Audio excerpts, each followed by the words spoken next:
প্রিয় শিক্ষার্থীরা, আশা করছি তোমরা ভালো আছো। আজকের অনলাইন ক্লাসে তোমাদেরকে স্বাগতম জানাচ্ছি। আমি মোহাম্মদ আল আমিন, প্রভাষক রাষ্ট্রবিজ্ঞান, শেরপুর সরকারি কলেজ, শেরপুর। আজকে আমি অনার্স চতুর্থ বর্ষের বাংলাদেশের স্থানীয় সরকার ও পল্লী উন্নয়ন বিষয়ের স্থানীয় সরকার কাঠামো অধ্যায় থেকে ইউনিয়ন পরিষদের গঠন, ক্ষমতা ও কার্যাবলী নিয়ে আলোচনা করব। আজকের আলোচনা শেষে শিক্ষার্থীরা বাংলাদেশ ইউনিয়ন পরিষদের গঠন ব্যাখ্যা করতে পারবে, ইউনিয়ন পরিষদের লক্ষ্য ও উদ্দেশ্য ব্যাখ্যা করতে পারবে এবং ইউনিয়ন পরিষদের ক্ষমতা ও কার্যাবলী সম্পর্কে আলোচনা করতে পারবে। প্রিয় শিক্ষার্থীরা, আলোচনার শুরুতে আমরা ইউনিয়ন পরিষদ সম্পর্কে জেনে নেব। সাধারণত গ্রামীণ জনগণের সমস্যার সমাধান ও স্থানীয় প্রয়োজনে স্থানীয় প্রতিনিধিদের সমন্বয়ে যে স্থানীয় সরকার কাঠামো সৃষ্টি করা হয়েছে তাকেই গ্রামীণ স্থানীয় সরকার বলা হয়। বাংলাদেশের গ্রামীণ স্থানীয় সরকার কাঠামোর মধ্যে সবচাইতে উল্লেখযোগ্য এবং সক্রিয় সংস্থা হচ্ছে ইউনিয়ন পরিষদ। ইউনিয়ন পরিষদ স্থানীয় স্বায়ত্তশাসিত সংস্থাগুলোর মধ্যে সর্বনিম্ন স্তরে অবস্থিত এবং ইউনিয়ন পরিষদ জনগণের সরাসরি ভোটে নির্বাচিত প্রতিনিধিদের দ্বারা পরিচালিত একটি সংস্থা। 1870 সালের গ্রাম চৌকিদারি আইনের আওতায় ইউনিয়ন পরিষদ ব্যবস্থা প্রতিষ্ঠিত হয়েছে। সাধারণত 10 থেকে 15টি গ্রামের সমন্বয়ে একটি ইউনিয়ন গঠিত হয়। বর্তমানে বাংলাদেশে 4554টি ইউনিয়ন পরিষদ রয়েছে। এ পর্যায়ে আমরা ইউনিয়ন পরিষদের লক্ষ্য উদ্দেশ্যগুলো দেখব। তোমরা এখানে ইউনিয়ন পরিষদের কিছু লক্ষ্য এবং উদ্দেশ্য দেখতে পাচ্ছ। ইউনিয়ন পরিষদের প্রথম লক্ষ্য ও উদ্দেশ্য হচ্ছে গ্রামীণ অঞ্চলের সৌন্দর্য বা শ্রীবৃদ্ধি সাধন করা, অর্থাৎ গ্রামীণ এলাকার অবকাঠামো ও প্রাকৃতিক সম্পদ সংরক্ষণের মাধ্যমে তারা এই কাজটি করে থাকে। গ্রামীণ জনগণের গণতান্ত্রিক অধিকার প্রতিষ্ঠা করা অন্যতম একটি লক্ষ্য উদ্দেশ্য। গ্রামীণ জনগণের স্বশাসন প্রতিষ্ঠা করা, গ্রামীণ জনগণের মধ্যে নেতৃত্বের গুণাবলীর বিকাশ ঘটানো বা রাজনৈতিকভাবে গ্রামীণ জনগণকে সচেতন করে তোলাও ইউনিয়ন পরিষদের অন্যতম একটি লক্ষ্য ও উদ্দেশ্য। এছাড়া গ্রামীণ উন্নয়ন কর্মকাণ্ডে স্থানীয় জনগণকে সম্পৃক্ত করার মাধ্যমে গ্রামীণ উন্নয়ন কর্মকাণ্ডকে ত্বরান্বিত করাও ইউনিয়ন পরিষদের অন্যতম লক্ষ্য ও উদ্দেশ্য। তোমরা পূর্বের ক্লাসেই জেনেছ, স্থানীয় স্বায়ত্তশাসনের মূল একটি কারণ হচ্ছে কেন্দ্রীয় সরকারের ক্ষমতাকে বিকেন্দ্রীকরণ ঘটানো এবং ক্ষমতার চর্চাকে তৃণমূল পর্যায়ে পৌঁছে দেওয়া। আর তাই ইউনিয়ন পরিষদের অন্যতম একটি লক্ষ্য হচ্ছে শাসন ব্যবস্থার ক্ষেত্রে বিকেন্দ্রীকরণ ঘটানো বা বিকেন্দ্রীকরণে সম্প্রসারণ। এবং ইউনিয়ন পরিষদের সর্বশেষ লক্ষ্য হচ্ছে স্থানীয় পর্যায়ে বা নিজ এলাকার মধ্যে সুশাসন প্রতিষ্ঠা করা, অর্থাৎ শাসন ব্যবস্থার মধ্যে স্বচ্ছতা, জবাবদিহিতা এবং জনগণের অবাধ অংশগ্রহণ নিশ্চিত করাই হচ্ছে ইউনিয়ন পরিষদের লক্ষ্য ও উদ্দেশ্য। এ পর্যায়ে আমরা ইউনিয়ন পরিষদের গঠন ও কাঠামো সম্পর্কে জানব। 1997 সালের আইন এবং 2009 সালের স্থানীয় সরকার ইউনিয়ন পরিষদ সংশোধিত আইন মোতাবেক ইউনিয়ন পরিষদ গঠিত হয়। ইউনিয়ন পরিষদ গঠিত হয় 12 জন সদস্য ও একজন চেয়ারম্যান, অর্থাৎ সর্বমোট 13 জন সদস্যকে নিয়ে। মূলত নির্বাচনের উদ্দেশ্যে ইউনিয়ন পরিষদগুলোকে পৃথক 9টি ওয়ার্ডে বিভক্ত করা হয়। এই 9টি ওয়ার্ডের যে কোনো ওয়ার্ড থেকে বা সমগ্র ইউনিয়ন থেকে একজন চেয়ারম্যান নির্বাচিত হবেন। ইউনিয়ন পরিষদের সকল কাজ পরিচালনার দায়িত্ব চেয়ারম্যানের হাতে ন্যস্ত থাকে এবং তিনি ইউনিয়ন পরিষদের সকল সভায় সভাপতিত্ব করে থাকেন। এছাড়া রয়েছে প্রত্যেক ওয়ার্ড থেকে, অর্থাৎ 9 ওয়ার্ড থেকে একজন করে 9 জন সাধারণ সদস্য। এখানে নারী বা পুরুষ যে কোনো ব্যক্তি সদস্য হিসেবে নির্বাচিত হতে পারেন। এবং এছাড়া রয়েছে প্রতি 3 ওয়ার্ড থেকে একজন করে মহিলাদের জন্য সংরক্ষিত আসন। এখানে প্রতি 3 ওয়ার্ড থেকে একজন করে মহিলা সদস্য সংরক্ষিত আসনে নির্বাচিত হন। চেয়ারম্যান এবং 9 জন সাধারণ সদস্য ও 3 জন মহিলা সদস্য সর্বমোট এই ১৩ জন সদস্য সবাই জনগণের সরাসরি ভোটে নির্বাচিত হন এবং এদেরকে নিয়েই মূলত ইউনিয়ন পরিষদের মূল কাঠামো গঠিত হয়।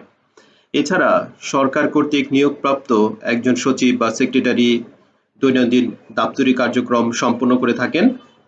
এছাড়া রয়েছে প্রয়োজনীয় সংখ্যক অফিস সহকারী এবং রয়েছে প্রয়োজনীয় সংখ্যক গ্রাম পুলিশ। ইউনিয়ন পরিষদের চেয়ারম্যান ও সদস্য পদের প্রার্থী হওয়ার জন্য কোনো ব্যক্তিকে সুনির্দিষ্ট কিছু যোগ্যতা অর্জন করতে হবে। তার প্রথমটি হচ্ছে তাকে অবশ্যই বাংলাদেশের একজন নাগরিক হতে হবে। দ্বিতীয়ত বয়স সংক্রান্ত শর্ত। সাধারণত একজন নাগরিক ইউনিয়ন পরিষদের সদস্য হওয়ার জন্য কমপক্ষে 18 বছর বয়স্ক হতে হবে এবং চেয়ারম্যান পদের জন্য কমপক্ষে 25 বছর বয়স্ক হতে হবে। তৃতীয়ত রয়েছে ভোটার তালিকায় নাম অন্তর্ভুক্তি। চেয়ারম্যান পদের জন্য ইউনিয়নের যে কোনো ওয়ার্ডের ভোটার তালিকায় প্রার্থীর নাম অন্তর্ভুক্ত থাকতে হবে এবং সদস্য প্রার্থীদেরকে তার সংশ্লিষ্ট ওয়ার্ডের ভোটার তালিকায় নাম অন্তর্ভুক্ত থাকতে হবে। চেয়ারম্যান ও সদস্য পদের ক্ষেত্রে যে সকল ব্যক্তি অযোগ্য বলে বিবেচিত হবেন তার প্রথমটি হচ্ছে যদি কোনো ব্যক্তিকে কোনো আদালত কর্তৃক অপকৃষ্ট বা পাগল বা দেউলিয়া বলে ঘোষিত হয় বা কোনো ফৌজদারি মামলায় কোনো ব্যক্তি 2 বছর সাজা প্রাপ্তির পর কমপক্ষে 5 বছর অতিক্রান্ত না হয় তাহলে সে ব্যক্তি চেয়ারম্যান বা সদস্য পদের জন্য নির্বাচনে প্রতিদ্বন্দ্বিতা করার অযোগ্য বলে বিবেচিত হবেন। এছাড়া রয়েছে যদি কোনো ব্যক্তি সরকারের কোনো লাভজনক পদে অধিষ্ঠিত থাকে বা সরকারের কোনো আইনের আওতায় অযোগ্য বা অনুপযুক্ত ঘোষিত হলে উক্ত ব্যক্তি চেয়ারম্যান বা সদস্য পদ প্রার্থী বলে যোগ্য বিবেচিত হবে না। সরকারের কোনো লাভজনক পদে অধিষ্ঠিত থাকা বলতে সরকারের কোনো চাকরিতে নিয়োগপ্রাপ্ত বা সরকারের কোনো সাংবিধানিক পদে অধিষ্ঠিত থাকাকে বোঝানো হচ্ছে। পরিষদের কার্যকাল। সাধারণত নির্বাচন অনুষ্ঠিত হওয়ার পর ইউনিয়ন পরিষদের প্রথম সভা যেদিন অনুষ্ঠিত হয় সেদিন থেকে পরবর্তী 5 বছর পর্যন্ত ইউনিয়ন পরিষদের কার্যকাল বহাল থাকে।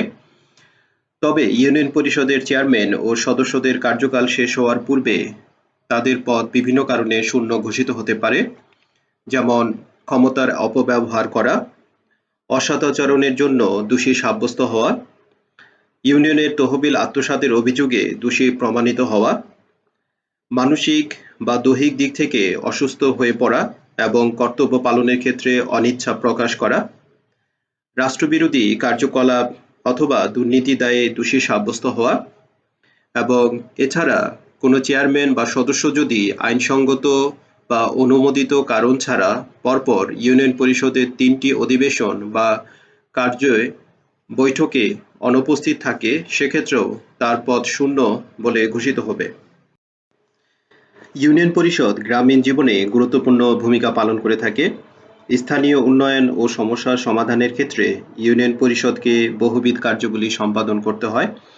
স্থানীয় সরকার ইউনিয়ন পরিষদ আইন 2009 অনুযায়ী ইউনিয়ন পরিষদের প্রধান কিছু কার্যগুলির মধ্যে রয়েছে প্রশাসন ও সংস্থাপন সম্পর্কিত কার্যগুলি, জনশৃঙ্খলা রক্ষা, জনকল্যাণমূলক কাজ এবং স্থানীয় অর্থনৈতিক ও স্থানীয় উন্নয়ন সম্পর্কিত পরিকল্পনা প্রণয়ন ও বাস্তবায়ন। এর আলোকে আমরা ইউনিয়ন পরিষদের কিছু কার্যবলী ও ক্ষমতা আলোচনা করব। তার প্রথমটি হচ্ছে প্রশাসনিক কাজ।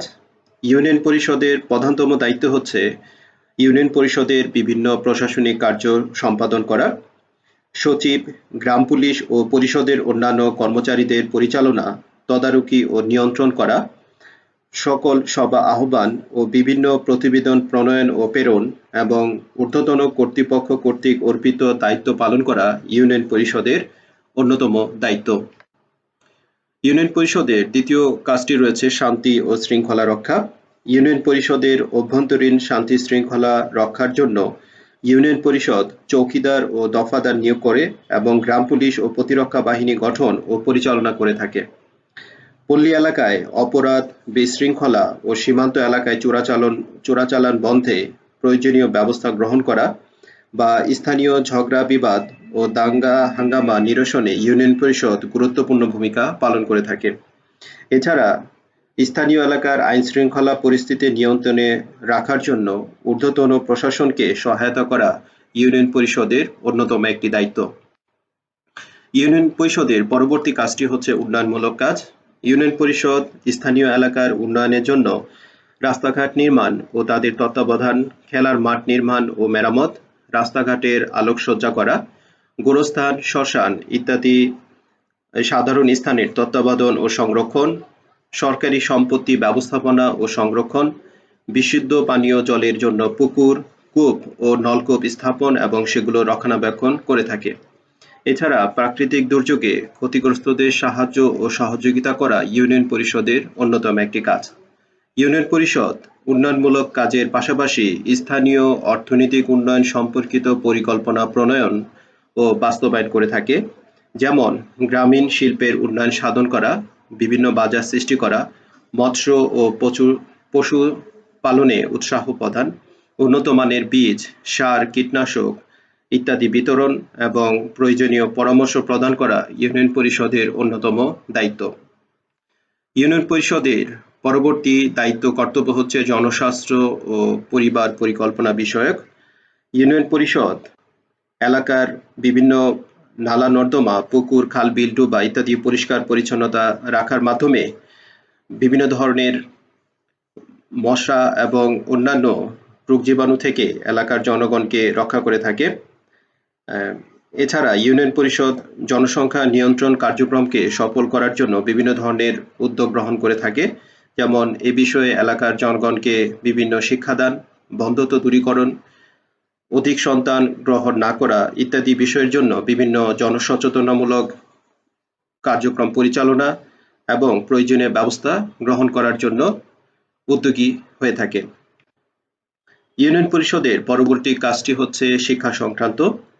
স্থানীয় এলাকায় শিক্ষা বিস্তার ও নিরক্ষরতা দূরীকরণের জন্য ইউনিয়ন পরিষদ গরিব ও মেধাবী ছাত্রছাত্রীদেরকে বৃত্তি প্রদান, বিনামূল্যে বই পুস্তক বিতরণ, নৈশ বিদ্যালয় স্থাপন, বয়স্কদের শিক্ষাদান, লাইব্রেরি স্থাপন, নিরক্ষরতা দূরীকরণ ইত্যাদি ব্যবস্থা ইউনিয়ন পরিষদের আরো কিছু গুরুত্বপূর্ণ দায়িত্ব ও কর্তব্য রয়েছে। তার মধ্যে অন্যতম হচ্ছে রাজস্ব সংক্রান্ত কাজ। ইউনিয়ন পরিষদ তার নিজ এলাকার ব্যয় নির্বাহনের জন্য তার ইউনিয়নের আওতাধীন বিভিন্ন ধরনের কর নির্ধারণ ও আদায় করে থাকে। এছাড়া টুল বা ফিস ধার্য ও আদায়ের ব্যবস্থা করে থাকে।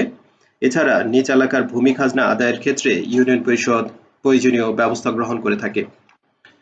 ইউনিয়ন পরিষদের অন্যতম একটি কাজ হচ্ছে কৃষি সংক্রান্ত কাজ। ইউনিয়ন পরিষদ স্থানীয় এলাকার কৃষি ও কৃষকের উন্নয়নের জন্য বিভিন্ন ধরনের ব্যবস্থা গ্রহণ করে থাকে, যেমন উত্তম সেচের ব্যবস্থা করা, উন্নত জাতের বীজ, সার, কীটনাশক বিতরণ ও সংরক্ষণ করা, জনগণের আয় বৃদ্ধিমূলক কার্যক্রমে পরামর্শ দান কিংবা কর্মসংস্থান সৃষ্টি ইত্যাদির ক্ষেত্রে ইউনিয়ন পরিষদ গুরুত্বপূর্ণ ভূমিকা পালন করে থাকে। ইউনিয়ন পরিষদের অন্যতম একটি গুরুত্বপূর্ণ কাজ হচ্ছে স্থানীয় এলাকার বিভিন্ন বিরোধ নিষ্পত্তি করা। সর্বোচ্চ ৫,০০০ টাকার দাবি বিশিষ্ট দেওয়ানি এবং ছোটখাটো ফৌজদারি মামলার বিচার কার্য ইউনিয়ন পরিষদ সম্পূর্ণ করে থাকে।